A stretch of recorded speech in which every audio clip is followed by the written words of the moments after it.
Hello everyone, welcome to another Rick's Picks. Today I'm going to be doing my review of the Toxic Barrel from the movie Return of the Night of the Living Dead by Trick or Treat Studios. So what I'm going to do is I'm going to take a look at it in packaging, then we're going to look at the barrel and all its play features, and then I'm going to see how well it works with the actual figure, the Tar Zombie, that is also from, Trick or Treat Studios. And then I'll give you my overall thoughts on it. And just remember, if you do like this video, go ahead and check out my horror and sci-fi playlist, and also hit that like, share, and subscribe buttons. It's all small clicks for you, but it really helps this channel grow. So, without any further ado, let's get to the review. Alright, so here's the barrel in packaging. So the front of it, you got Return of the Living Dead, which is nice. You got the number of the barrel, Toxic Barrel, with Split Dog and Basement Dorama by Trick or Treat Studios. So you got this whole open window around it, so you can see everything that's inside of it. Right, spin it around this way. You get some more goodies along the side, which is really nice. Obviously from the movie. You spin it around this way. You get the Return of the Night of the Living Dead. It tells you about how to flip the face around in the barrel, so you can have, the zombie, and then you have him melt away into the Tar Zombie, which is really nice. How to open lid. Once again, the same thing from the front. A little bit of legal. And your age restrictions. Spinning around this way. Pretty much got the same thing like you did on the other side, just a little bit more, different poster on this side opposed to the other side. Alright. Spin around to the top. You have this window here, which shows you the top of the barrel. And then underneath, you got your skew and some legal. Now, the one thing I'm not liking about this off the cuff is I don't like how loose that dog is sitting in there. As you see, that's bouncing around. You can hear other things bouncing around in there. So I think the packaging could have been a little bit tighter on this.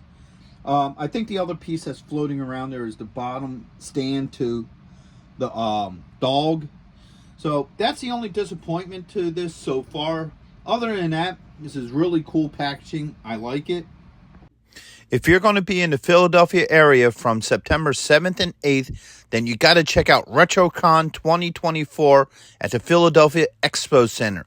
They have lots of great tables and vendors selling all sorts of retro action figures and collectibles. Plus, they have guests, arcade games, contests, panels, and much, much more. In honor of 40 years of Transformers, they will have a 40-year anniversary display stand that you could take pictures with. Special guests will be including Anson Williams, who played Potsy in Happy Days, Don Moss, who played Ralph from Happy Days and also played Eric from Dungeons & Dragons, the cartoon. Actor Lee Majors will also be there, best known for playing the $6 Million Man and the Fall Guy. He was also in Ash vs. the Evil Dead and The Night the Reindeer Died. So not only do they have the $6 Million Man, but they also have Lindsay Wagner, the Bionic Woman. Greetings, Starfighter. Lance Guest will also be appearing, best known as starring in the movie The Last Starfighter, and also appearing in both Halloween 2 and Jaws the Revenge. And right next to him will also be Catherine Mary Stewart, best known for The Last Starfighter and also known for Night of the Comet and Weekend at Bernie's.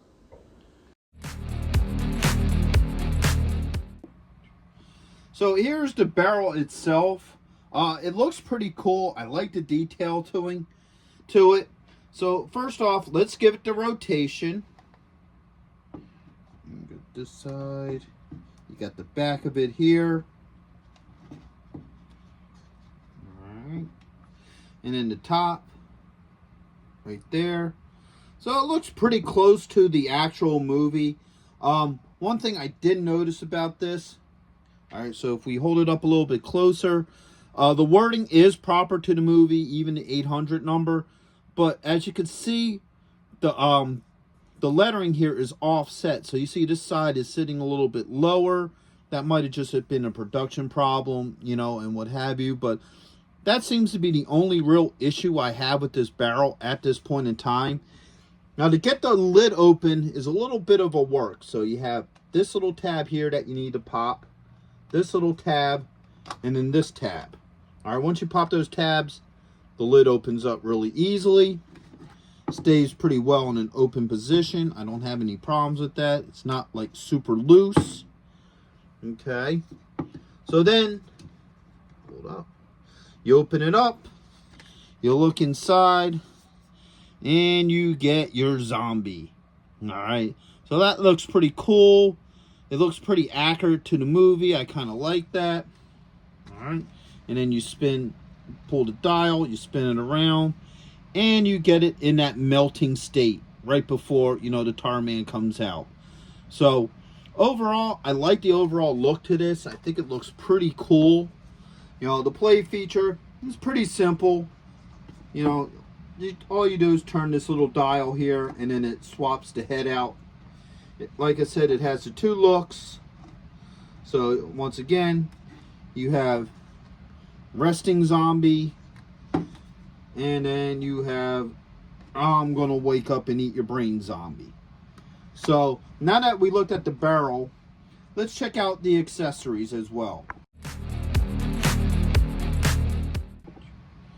So, now it does come with a few things, not a whole lot of stuff. So, we're going to put the barrel over here for a minute.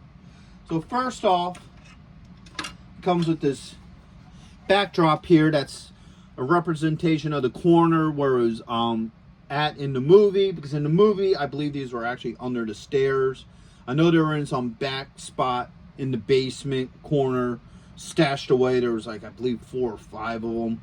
But for this set, a corner looks good. There's not a whole lot to it. It's the green wall. You got a pipe here. You got an electrical outlet there. Concrete flooring and what have you. So the barrel just sits. You can either set it centered, or you can set it off into the corner, however you want to display it.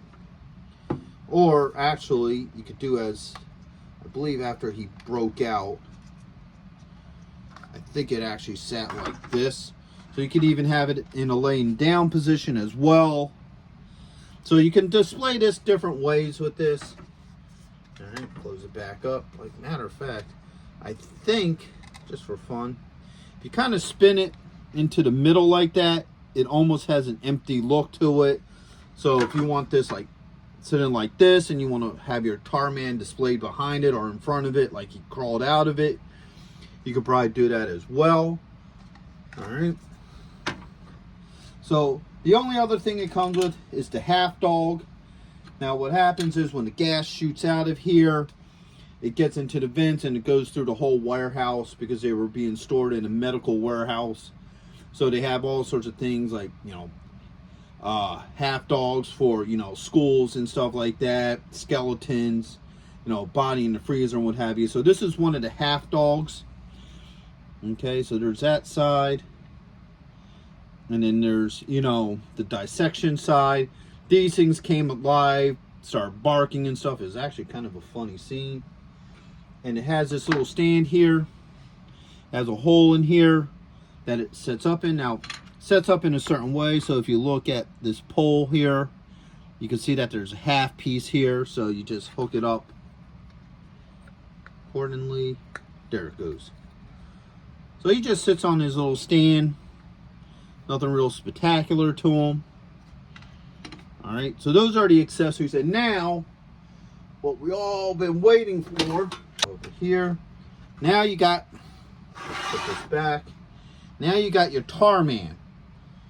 All right, so this sits pretty well with him. You could probably get him to stand right behind it. All right, so there you go.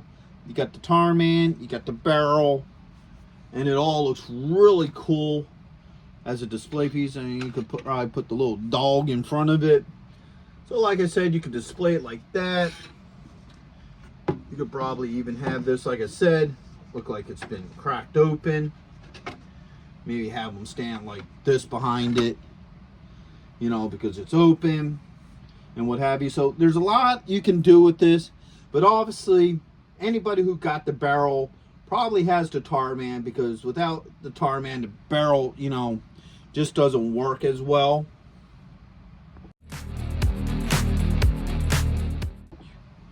So overall, I do like this set. Obviously, it's meant to be an accessory set. So most people who are buying this already had the Tarman. I already did. When I saw this, I was really excited for it. I really wanted it for my Tarman. So, you know, it works really well with them. It's a nice piece. The only real flaw I can find with it is that the lettering's a little bit off, but that's not a major thing. I like the spin action feature inside the barrel. I think that's really cool.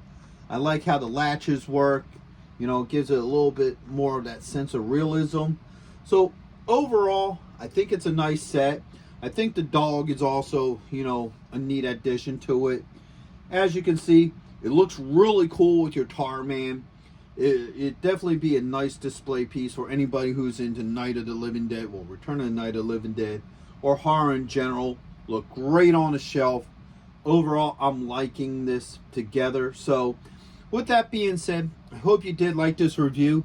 If you did, go ahead and check out my horror and sci-fi playlist and hit that like, share, and subscribe button. They're all small clicks for you, but it really helps this channel grow. So until the next one, late.